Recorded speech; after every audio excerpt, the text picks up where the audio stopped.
Introduction of malware.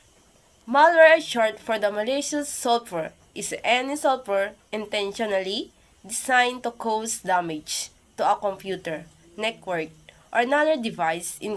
It can steal data, disrupt operation, or gain unauthorized access to system. What is malware? Malware is a combination of malicious and software. Malware is the program or code intended to do harm to a computer or network, such as steal information or cause a system to not work properly. Ang malware na sinasabi ay ginagamitan siya ng computer and internet at dito na din nangyayari ng mga tulad ng virus at pag-hack ng mga account at yung mga credit card na pwedeng manakaw. How does it work? Malware can enter a computer through a download by clicking a link or through a software vulnerability and weakness in code. From there, it will run code to harm your system and can spread across computer to work a network. Origin and purpose of malware. The term of malware was first used by computer scientist and security researcher Israel Radeya in 1990. However, malware extended long before this. The first known example of malware was the Creeper virus in 1971, which was created as an experiment by BBN Technologies engineer Robert Thomas. The concept of malware took root in the technology industry.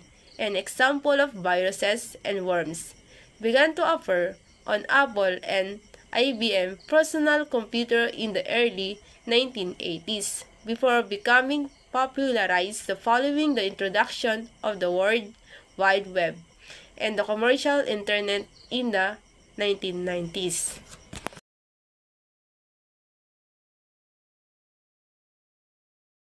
Virus. A virus is the most common type of malware that can execute itself and spread by affecting other programs or files. Virus is a type of malicious software or malware that is designed to spread from one computer to another, often causing damage or stealing information. Example, CryptoLocker and WannaCry. Worm. A worm can self-replicate without a host program and typically spread without any human interaction or directives from the malware authors. Worm is a type of malware that spread by replicating itself across a network. Example, Morris worm and SQL Slammer and Stormwarp. Trojan horse. A Trojan horse is the design to offer as a legitimate software program to gain access to a system. Once activated, following installation, Trojans can execute their malicious function. Trojan horse is a type of malware that disguises itself as a legitimate program or file to trick user into installing and running. Example, baking Trojans and remote access. Spyware is the made to collect information and data on the device and user as well as observe the user activity without their knowledge. Spyware refers to software that secretly monitors and collects information about a user computer activity without their knowledge or consent. Example, tracking cookies or stalkware. Ransomware is a design to affect a user's system and encrypt its data. Cybercriminals then demand as ransom payment from the victim in the exchange for decrypting in the system data. Ransomware that threatens that publish or block access to data or a computer system, usually by encrypting it until the victim pays a ransom to the attacker. Example, WannaCry o CryptoLocker 2013. Rootkit. A rootkit is created to obtain administrator or level as to the victim system. Once installed, the program gives threat actors root or prevalence access to the system. Rootkit is the type of malicious software designed to gain unauthorized privileged access to a computer system while actively concealing its presence. Example, Sony BMG and BMG Rootkit or Flame 2012. Backdoor virus. A backdoor virus or remote access Trojan secretly creates a backdoor into an affected computer system that enables threat actors remotely access it without alerting the user or the system security programs. Backdoor virus installed on a system by malicious hackers using malware programs such as remote access Trojan are known as malicious backdoors. Example, Sub7 and Backdrivice. Adware. Adware is used to track user browser and download history with the intent to display pop-out and banner advertisement in the user into making a purchase. For example, an advertiser might use cookies to track that web page and user visit to better target advertising. Loggers, also called system monitors, are used to track nearly everything a user does on their computer. These include email open, web page, program, and keystroke. Keyloggers is a form of malware or hardware that records your keystroke as you type. You can be used to spy victims and capture sensitive information. Example, SpyEye.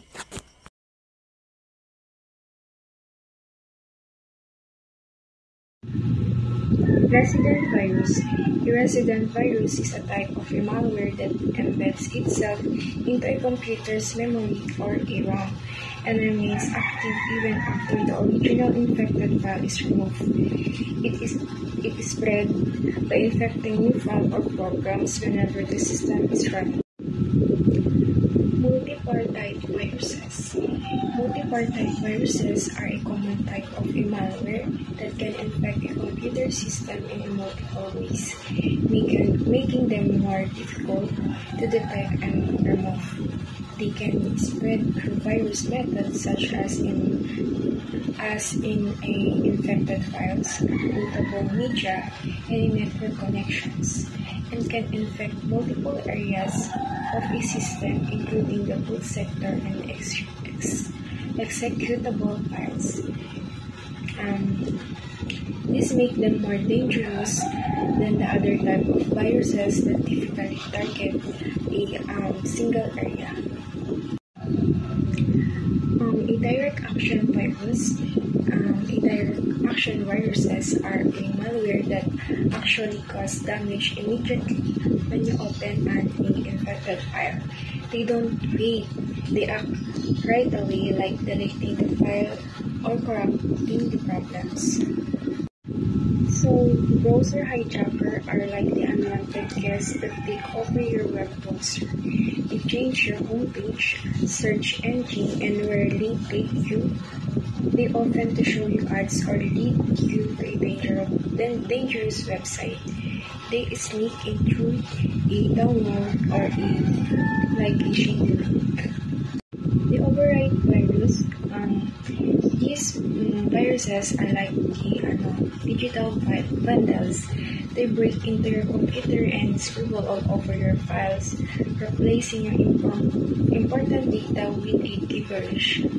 So, with that, this makes your file unusable, and the original information is usually lost forever. They are a serious threat because they cause a permanent data loss. Web scripting virus. These viruses are like sneaky actors who change a website script while it is running. They inject malicious code that can steal your information, redirect you to fake sites, or spread to other websites. They also exploit weaknesses into the website itself. The file infector.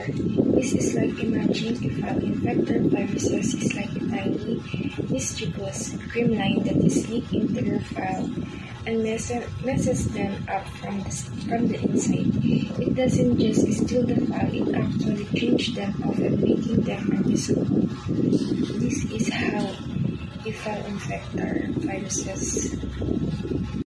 A network virus. This is a type of a malware that they spread itself across a network of computers. It also designed to travel from one computer to another, like that contagious code going around. So how this spread? These viruses take advantages of this network connection to replicate themselves. They might spread through a shared file like email attachment or by exploiting these security weaknesses in a network software. This is like a cold spreading through sneezes and cough in a crowded room. The boot sector virus. These viruses infect the startup instruction of a computer running before the operating system and potentially preventing the computer from booting or causing other damage. They often spread via physical media like USB drive. How to prevent malware? With spam and phishing email being the primary vector by which malware infects computers, the best way to prevent malware is make sure your email system are locked down tight and your users know how to spot danger. We recommend the combination of carefully checking attached documents and restricting potentially dangerous user behavior, as well as just familiarizing users with common phishing scams so that their common sense can kick in. When it comes to more technical preventative measures, there are a number of steps you can take, including keeping all your system patched and updated, keeping an inventory or hardware so you know what you need to protect, and performing continuously vulnerable assessment and your infrastructure. When it comes to ransomware attacks in particular, one way to prepare is to always make backups of your files, ensuring that you'll never need to pay a ransom to get them back if your hard drive is encrypted.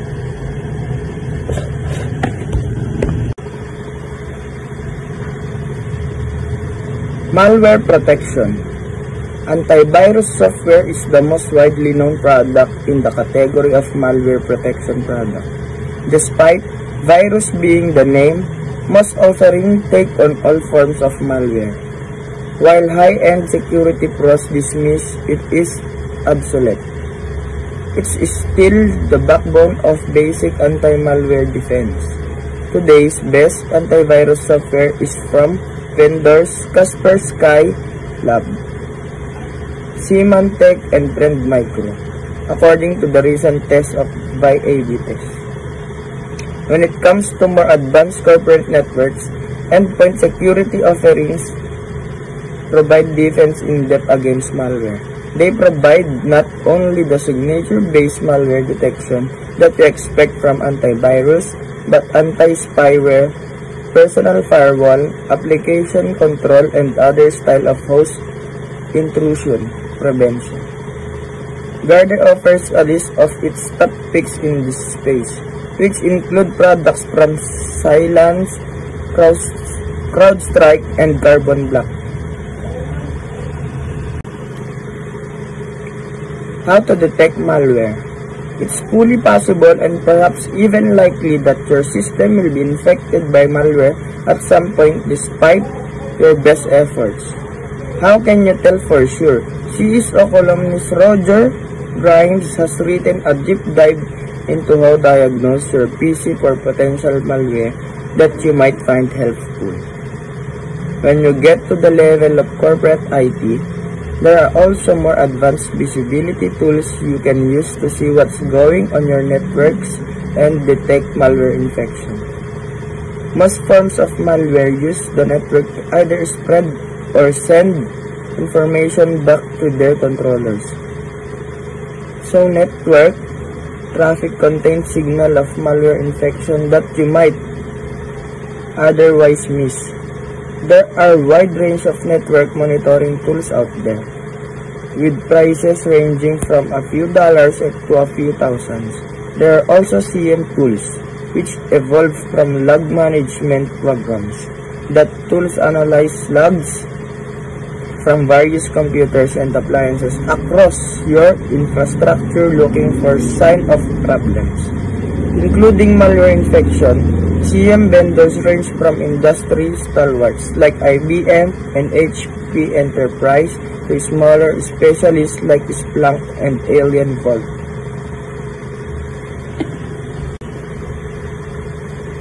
Malware removal. How to remove malware once you're infected is in the fact the million-dollar question. Malware removal is a tricky business, and the method can vary depending on the type of you're dealing with. CSO has information on how to remove or otherwise recover from rootkits, ransomware, cryptojacking. We also have a guide auditing your Windows registry to figure out how to remove forward. If you are looking for tools for cleansing your system tech, Radar has a good roundup of free offerings, which contains some familiar names from the antivirus world along with newcomers like Malwarebytes. Malware examples. We've already discussed some of the current malware threats looming large today, but there is a long history of malware dating back to infected floppy disk swap by Apple II hobbyists in the 1980s and the Morris worm spreading across Unix machines in 1988. Some of other high-profile malware attacks have included I Love You, a worm that spread like wildfire in 2000 and did more than $15 billion in damage. SQI Slammer, which ground internet traffic to half within minutes of its first rapid spread in 2003. Conficker, a worm that exploited unpatched flaws in Windows and leveraged a variety of attacks vectors, from injecting malicious code to phishing emails to ultimate cracks password and hijack Windows device to a botnet. Zeus, a late 2000s keylogger Trojan that targeted banking information. CryptoLocker, the first widespread ransomware attack whose code keeps getting repurposed in similar malware projects. Malware trends. Cybercriminal malware tactics shift with probability. Cryptojacking's decline reflects falling cryptocurrency values, which ransomware attacks are becoming more targeted, abandoning the indiscriminate shotgun approach. Profitability drives these trends. Malware attack on business spikes. Malware attacks on business surged 79% in 2018, exceeding consumers' attack. Cybercriminal weaponized older malware like Emotet, targeting businesses for greater gains. Lateral movement within network is prevalent, possibly fueled by GDPR and the decline of cryptocurrency based on attacks. Crypto mining attacks decline. Falling cryptocurrency values used a decline in crypto mining attacks in 2018. Cybercriminals shifted to information stealing malware for higher profits. Ransomware become more targeted. Ransomware attacks decreased overall in 2018, but increased 28% against businesses, particularly SMBs. Consulting, education, manufacturing, and retail were heavily targeted due to perceived higher ransom payout likelihood.